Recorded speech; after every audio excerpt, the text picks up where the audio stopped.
নমস্কাৰ বন্ধুসকল, আজি আপোনালোকক মোৰ পাকঘৰৰ পৰা দেখাবলৈ লৈছোঁ এটি চিতল মাছৰ ৰেচিপি। আশা কৰোঁ ৰাইজ আপোনালোকে অতি মৰমেৰে আদৰি ল'ব।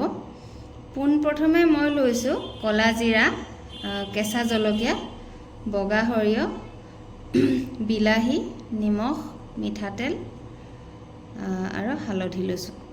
বৰ বিশেষ বস্তুৰ প্ৰয়োজন নাই, কেৱল ঘৰত থকা সাধাৰণতে ঘৰত থকা আৰু কেইটামান বস্তুহে প্ৰয়োজন। অতি সহজতে ৰান্ধিব পাৰিব আপোনালোকে। গতিকে আহকচোন চাওঁ।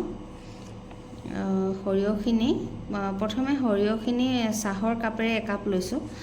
সৰিয়হখিনি প্ৰায় আধা ঘণ্টামান তিয়াই থৈ মিক্সিত ভালদৰে পিহি লৈছোঁ। একদম মিহি কৰি লৈছোঁ। অকণমান যদি গোটা হৈ থাকে তেতিয়াহ'লে খাবলৈ বেয়া হ'ব বা গেছো হ'ব পাৰে। গতিকে খুব মিহিকৈ পিচিব লাগিব। কেঁচা জলকীয়া কেইটামান ফালি লৈছোঁ। চিতল মাছ কেইপিচ ভালদৰে ধুই নিমখ হালধি সানি লৈছোঁ। 10 মিনিটমান নিমখ হালধি সানি থৈ দিছোঁ আৰু থৈ দিয়াৰ পিছত ফ্ৰাই কৰিম। ক'লা জিৰা এচামুচ লৈছোঁ। বিলাহী 4টামান মিক্সিত পিচি লৈছোঁ, পেষ্ট বনাই লৈছোঁ দেই। কেঁচা মিঠাতেল লৈছোঁ আধা কাপমান, ৰেডি কৰি ৰাখিছোঁ নমাবৰ সময়ত দিবৰ কাৰণে। এতিয়া নহয় দেই, নমাবৰ সময়ত দিব লাগিব। এতিয়া কেৰাহীত মিঠাতেল গৰম কৰি লৈছোঁ। গৰম হোৱাৰ পিছত মাছ কেইপিচ অলপ ফ্ৰাই কৰি লৈছোঁ। বৰ বেছিকৈ ফ্ৰাই কৰিলে খাবলৈ খুব বেয়া হ'ব তাৰমানে, সেইটো কাৰণে একদম কমকৈ ফ্ৰাই কৰিব লাগিব। কমকৈ জাষ্ট অলপ ফ্ৰাই হ'লে হ'ল আৰু তেনেকৈ ধৰণে ফ্ৰাই কৰি লৈছোঁ। সেই একেখিনি তেলতে মাছকেইপিচ ফ্ৰাই কৰি হোৱাৰ পিছত সেই একেখিনি তেলতে ক'লা জিৰা এচামুচ দি ফোৰণ মাৰি লৈ কেঁচা জলকীয়া কেইটাও তেলতে দি দিছোঁ।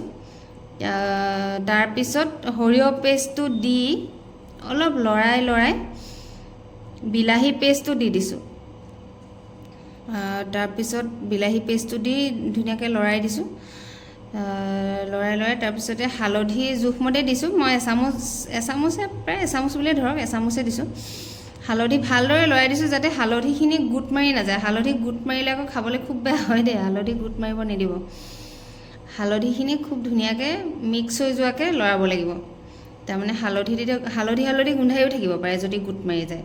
হালধি সেইকাৰণে আপোনালোকে খুব ভালকৈ ধৰক মিক্স কৰিব লাগিব। মই খুব ধুনীয়াকৈ লৰাই দিছোঁ, তেতিয়া ভালদৰে মিক্স হৈ যাব। বস্তুখিনি ভালদৰে মিক্স হ'বলৈ দিব লাগিব, তাৰমানে তেতিয়াহে পেষ্টটো ভাল হ'ব। তাৰপিছত উতলা গৰম পানী দিছোঁ। ঠাণ্ডা পানী দিলে নহ'ব, কিন্তু ঠাণ্ডা পানী দিলে আপোনাৰ দেৰিও লাগিব, প্লাছ খাবলৈও বেয়া হয়। ঠাণ্ডা পানী নিদিব পৰাপক্ষত, গৰম পানী দিব। একদম উতলি থকা গৰম পানী দিব। উতলি থকা গৰম পানী দিলে কি হয়, আপোনালোকে লগে মাছটো দি দিব পাৰিব। উতলি থকা গৰম পানী দিলে লগে উতলিয়ে যাব নহয়, আৰু উতলাৰ পিছত লগে ফ্ৰাই কৰি যে থৈছিলোঁ, অকণমান হাফ ফ্ৰাই কৰি থোৱা মাছ কেইপিচ দি দিছোঁ। লাহে দিছোঁ যাতে মাছ কেইপিচ ভাগি নাযায়। ভাগি গ'লে আৰু খাবলৈ বেয়া হ'ব কাঁইট হ'ব আৰু চিতল মাছ যিহেতু, সেইটো কাৰণে মাছ কেইপিচ ভাগিবলৈ নিদিব। একদম লাহে কৰি পেলাই মাছ কেইপিচ দি দিছোঁ। এতিয়া মাছখিনি ভালদৰে উতলিবলৈ দিছোঁ।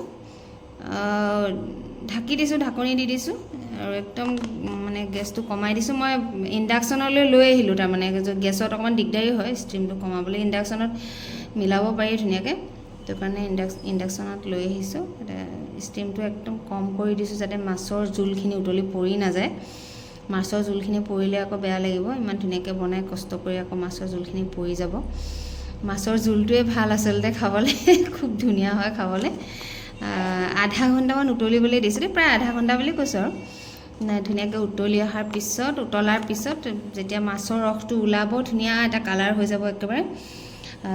তাৰপিছত নমাই থ'ম আৰু নমাবৰ সময়ত কেঁচা মিঠাতেলখিনি দি, কেঁচা মিঠাতেল থৈ দিছিলোঁ যে মই একাপ নহয় আচলতে, আধা কাপমান হ'ব। আধা কাপমান নমাবৰ সময়ত দি দিছোঁ আৰু কেঁচা জলকীয়াকেইটা দি দিছোঁ। কেঁচা জলকীয়া এটা ফ্লেভাৰ এটা আহিব, ধুনীয়া লাগিব খাই। তাৰপিছত আৰু খাইছোঁ আৰু পৰিৱেশন কৰিছোঁ আৰু ধুনীয়াকৈ। আপোনালোকে এবাৰ এনেদৰে ৰান্ধি যাবচোন, মোৰ দৰে। খুব সুন্দৰ হয় খাবলৈ, সঁচাকৈ কৈছোঁ। বিৰাট ধুনীয়া হৈছে খাবলৈ, বহুত ধুনীয়া হৈছে, বহুত ভাল লাগিছে। আপোনালোকে এবাৰ খাই চাব। আৰু যদি মোৰ ভিডিঅ'টো চাই ভাল পালে প্লিজ কমেণ্ট কৰি জনাবলৈ নাপাহৰিব প্লিজ প্লিজ প্লিজ কৈছোঁ আপোনালোকক আৰু যদি বেয়া পাইছে তেতিয়াও জনাব আৰু লাইক কমেণ্ট শ্বেয়াৰ ছাবস্ক্ৰাইব কৰিব প্লিজ মোৰ ফালৰ পৰা ৰিকুৱেষ্ট কৰিছোঁ আপোনালোকক তাৰমানে তেতিয়াহে মই আকৌ মোৰো ভাল লাগিব মই আকৌ নেক্সট ভিডিঅ' দিবলৈ ভাল লাগিব যদি কোনেও কমেণ্ট নকৰে যদি একো এটা কথা নকয় তেতিয়া বাৰু মোৰো মানে অকণ মনটো মানে বেয়া লাগিব বাৰু সেইটো কথা আপোনালোকে কমেণ্ট কৰিব প্লিজ আৰু লাইক কৰিব যদি ভাল পাইছে আৰু মোৰ আহিবলগীয়া ভিডিঅ' কেইটা পাই থাকিবৰ কাৰণে ওচৰতে যে আছে বেল আইকনটো টিপি দিব থেংক ইউ মোৰ ভিডিঅ'টো চোৱাৰ কাৰণে আপোনালোকক বহুত বহুত ধন্যবাদ জনালোঁ মোৰ ফালৰ পৰা থেংক ইউ আকৌ এবাৰ কৈছোঁ বহুত বহুত ধন্যবাদ আকৌ লগ পাম নেক্সট ভিডিঅ'ত আকৌ লগ পাম আকৌ বেলেগ এটা ৰেচিপি লৈ আহিম আপোনালোকক আচলতে ৰেচিপি কেইটা যে দিছোঁ তেনেকুৱা কোনো কাৰণ নাই মই যিকেইটা মই নিজেই বনাই ভাল পাওঁ বা নিজেই যিকেইটা বনাবলৈ জানিছোঁ বা বনাবলৈ চেষ্টা কৰিছোঁ সেয়া আপোনালোকৰ আগত শ্বেয়াৰ কৰিলোঁ অন্য কথা নাই ঠিক আছে আজিলৈ ইমানেই থেংক ইউ